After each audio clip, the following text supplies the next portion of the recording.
नमस्कार सबैजनालाई। आज हामी फेरि पनि डिप्लोमा इन सिभिल इन्जिनियरिङको अप्लाइड बेसिक हाइड्रोलिक्सबाट चाहिँ हामी लेसन 1 युनिट 1 को चाहिँ थ्योरीहरू लिएर आएका छौँ। Important theory exam point of भ्यूले के इम्पोर्टेन्ट छ त भनेर डिस्कसन गर्न गइरहेका छौँ। कृपया भिडियो अन्तिमसम्म हेरिदिनु होला। म यो लेसनबाट चाहिँ एक्जाममा आयो भने चाहिँ कस्तो क्वेसन आउँछ भनेर चाहिँ डिस्कस गर्छौँ हामी। अब हाम्रो बेसिक हाइड्रोलिक्समा हाम्रो के छ भन्दा सुरुमा हाइड्रोलिक्सको डिफिनेसन थाहा भइहाल्छ त्यसलाई। It is a branch of engineering science that deals with the water at rest or motion भनेर चाहिँ हामीले वाटरसँग जुन चाहिँ हाम्रो डिल्स गर्छौँ हामीले इन्जिनियरिङ साइन्स हो कि नै, ब्रान्च अफ इन्जिनियरिङ साइन्स हो जुन चाहिँ हामीले वाटरसँग डिल गर्छौँ जब वाटर रेस्टमा हुन्छ अथवा मोसनमा हुन्छ, त्यो नै हाम्रो भनेको हाइड्रोलिक्स हो। फ्लुइड मेकानिक्स भनेको it is the branch of engineering science we deals with the behaviour of fluid under the condition of rest or motion भन्छ। फ्लुइड मेकानिक्स पनि हाम्रो 3 टाइप्सको छ, स्ट्याटिक्स, काइनेमेटिक्स र डाइनामिक्स। स्ट्याटिक्स भनेको के भन्दाखेरि the study of incompressible fluid under static condition is called hydrostatic and dealing with the compressible static gases is term as aerostatics भन्छ। त्यसै गरी हाम्रो काइनेमेटिक्स भनेको it deals with the velocity acceleration and the pattern of flow only भन्ने छ। भन्छ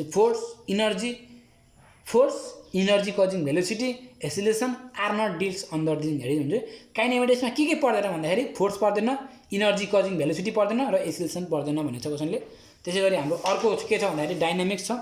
dynamics भनेको के भन्दाखेरि it deals with relation between velocity acceleration of fluid with the force or energy causing them भनेको छ। भने चाहिँ अब फ्लुइड भनेको के हो? फ्लुइड भनेको fluid is a substance which is capable of flowing or is substance which deform continuously when subjected the external shearing force भन्छ। यसबाट इम्पोर्टेन्ट भनेको फ्लुइडको डिफिनेसन। क्लासिफिकेसन अफ फ्लुइड यो पनि इम्पोर्टेन्ट छ। क्लासिफिकेसन अफ फ्लुइड भन्यो भने के भन्दाखेरि हाम्रो पार्ट एमा हाम्रो के छ भन्दाखेरि पार्ट एमा लिक्विड, ग्यास र भेपर छ भन्छ। लिक्विड भनेको कस्तो भन्दाखेरि पोजेज अर डिफिनाइट भोल्युम भनेको त भोल्युम भएको लिक्विड भनेको यसलाई लिक्विड भन्छौँ। ग्यास भनेको पोजेज नो डिफिनाइट भोल्युम भनेको जसको भोल्युम हुँदैन त्यो ग्यास भइहाल्यो। भेपर भनेको के भन्दाखेरि very near to liquid temperature and pressure affected is लगभग लिक्विडसँग नजिकको भेपर भनेको, तर चाहिँ temperature and pressure affect the vapour भनेको छ। अब पार्ट बीमा हाम्रो के छ भन्दाखेरि क्लासिफिकेसन फ्लुइडमा हाम्रो पार्ट बीमा हाम्रो आइडियल फ्लुइड र रियल फ्लुइड भनेको छ। अब आइडियल फ्लुइड भनेको के भन्दाखेरि no viscosity or surface tension भनेको छ। रियल फ्लुइड भनेको having viscosity and surface tension छ। अब कन्टिनम अब पछि हो त्यसलाई भन्छु मैले। कन्टिनम भनेको के? कन्टिनम भनेको a continuous and homogeneous medium is known as continuum. अब यसै गरी हाम्रो अब लिक्विड एन्ड देयर प्रोपर्टी छ।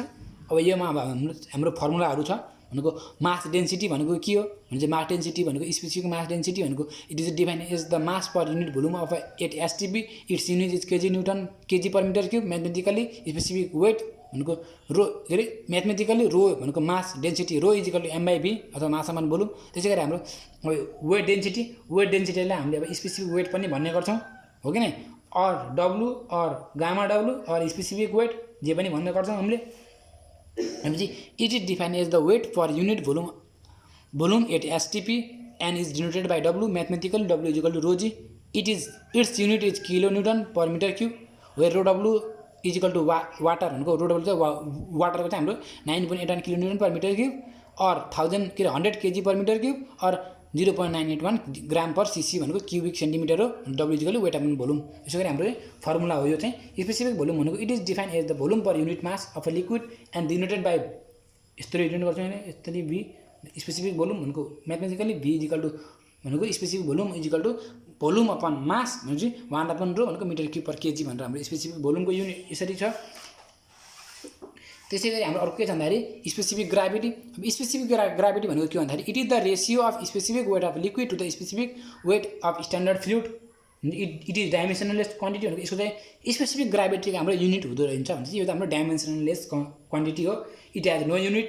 It is represented by S standard fluid of pure water at 4 degree Celsius that is S equal to specific weight of liquid upon specific weight of standard fluid. S equal to W liquid upon W water at 4 degree Celsius भनेको छ। त्यो हाम्रो viscosity यो पनि हाम्रो important छ। भिस्कोसिटीको definition भनेको it is define as the property of liquid or fluid which determine its resistance to shearing stress. It is measuring of internal fluid friction which causes resistance flow velocity viscosity of fluid is due to cohesion and interaction between the particles भनेर यो चाहिँ हाम्रो भिस्कोसिटीको definition हाम्रो important छ यसबाट चाहिँ। र हाम्रो अर्को इम्पोर्टेन्ट मोस्ट इम्पोर्टेन्ट भनेको न्युटन्स ल अफ भिस्कोसिटी। यसको हामीले जान्नुपर्ने यसको फर्मुला हो भने चाहिँ it state that the shear is proportional to the rate of change of velocity or rate of shear distance with respect to distance Y छ। It is denominated by tau. हाम्रो यो फिगर हो भने चाहिँ यो वाइ चेन्ज इन लेन्थ, यो original length change in length, velocity change in velocity, यही नै हो। यसको original velocity upon you plus D भनेको चेन्ज इन भेलोसिटी यही नै हो। डिस्टेन्स भइहाल्यो, यो सोलिड बाउन्ड्री भइहाल्यो। यसरी हाम्रो कर्भ चाहिँ कर्भ बनेर गएको छ जुन Newton law of viscosity.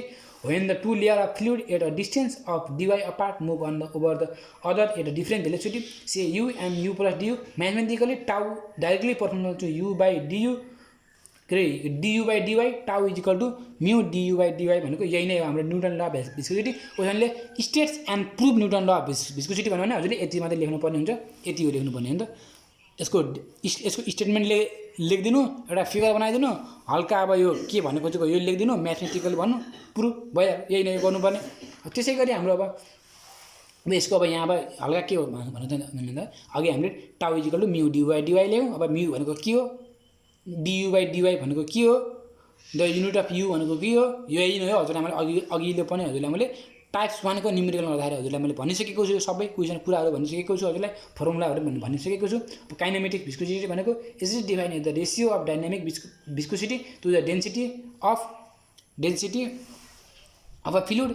It is denoted by यसरी डिनोट गर्छौँ। Its unit is newton second मिटरको पावर -2 यसरी गर्दा हामीले metre square upon second. Its CGS हामीले यो म्याथमेटिकली ट्याक्क यही नै हो हाम्रो। अघि नै हजुरलाई मैले भनिसकेको छु यसको बारेमा। टाइप्स 1 को न्युमेरिकलमा मैले सबै भनिसकेको छु। अब हाम्रो यसबाट भनेको न्युमेरिकलहरू हामीले गरिसकेका छौँ, यही नै न्युमेरिकल हामीले गरेको। र यसबाट हाम्रो चाहिने भनेको सर्फेस टेन्सनको डिफिनेसन र हाम्रो कम्प्रेसिबिलिटीको डिफिनेसन। सर्फेस टेन्सन भनेको के भन्दाखेरि it is defined as the tensile force acting on the surface of a liquid in contact with gas or on the surface between the two immiscible liquid such that the contact surface behaves like the state member under a tension its unit is newton per metre भनेको चाहिँ यो हजुरले मैले note सार्न बनाउनको लागि मात्रै बनाइदिएको भिडियो थ्योरीको। सबै लेसनको भिडियो नआउन सक्छ थ्योरीको। न्युमेरिकल चाहिँ म हाल्छु, तर सबै विषयको के अरे सबै चाहिँ थ्योरीमा चाहिँ म हाल्न सक्दिनँ, किनकि टाइम पनि धेरै लाग्छ, इक्जाम पनि आउन लागिसक्यो।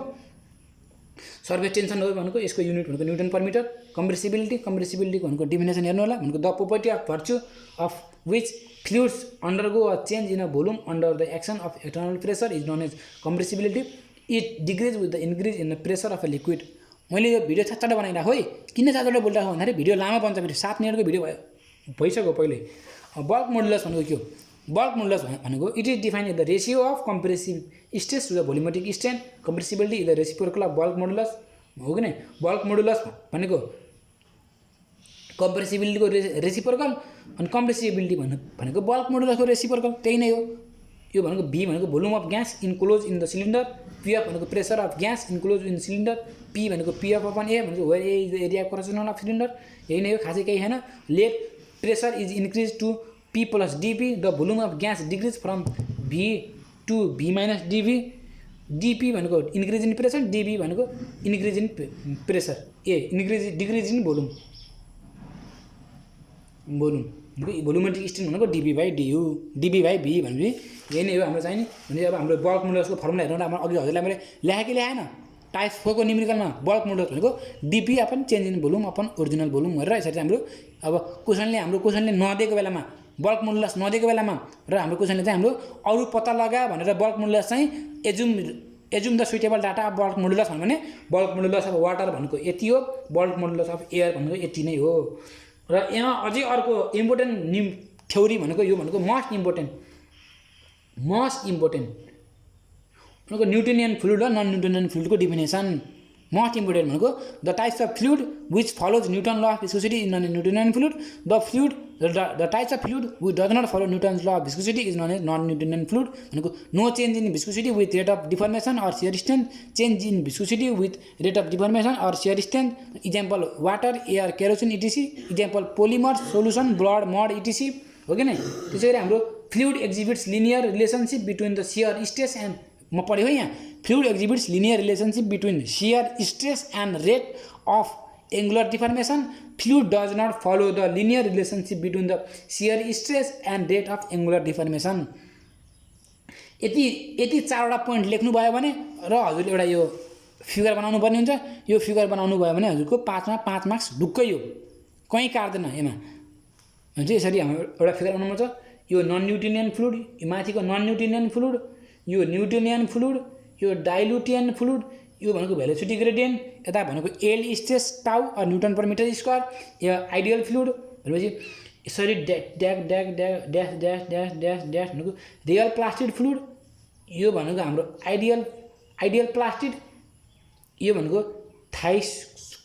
थाइक्सट्रोपिक सब्स्टान्स भन्छ यसलाई। यसरी हाम्रो भेरिएसन अफ टाउ विथ डियु बाई डिवाई गरेर चाहिँ हामीले यसरी चाहिँ नन न्युटोनियन र न्युटोनियन फ्लुइडको डिफ्रेन्स बिट्विन हामी यसरी लेख्न सक्छौँ। र हाम्रो अर्को यो लेसन 1 देखि अर्को इम्पोर्टेन्ट भनेको हाम्रो यो most important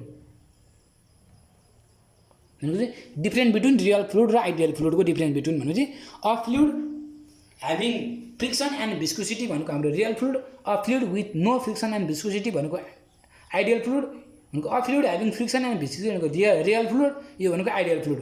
tangential or shearing force always develop where there is motion relative to solid body, internal force at any section with in or normal भनेछ, इन आर नर्मल भन्छ। Practical application many flows appreciable frictions less follow away from solid boundary भनेछ। Friction follows give rise to fluid property call viscosity. त्यसरी हाम्रो 4 number point number 4मा के छ भन्दाखेरि हाम्रो चाहिँ real fluid are compressible, ideal fluid are incompressible, it offer shearing resistance, it does not offer shearing resistance भनेको यति नै हो हाम्रो डिफ्रेन्स बिट्विन सियर के अरे यो रियल फ्लुइडको र आइडियल फ्लुइडको डिफ्रेन्स बिट्विन यति नै हो। यति लेख्नुभयो भने यसबाट पनि राम्रो मार्क्स पाउन सक्छ। र यसै गरी हाम्रो लेसन 1को थ्योरी पनि सकियो र हामी अर्को चोटिमा चाहिँ हामीले युनिट 2 को चाहिँ भिडियो थ्योरी न्युमेरिकल लिएर आउँछौँ। हस्त धन्यवाद।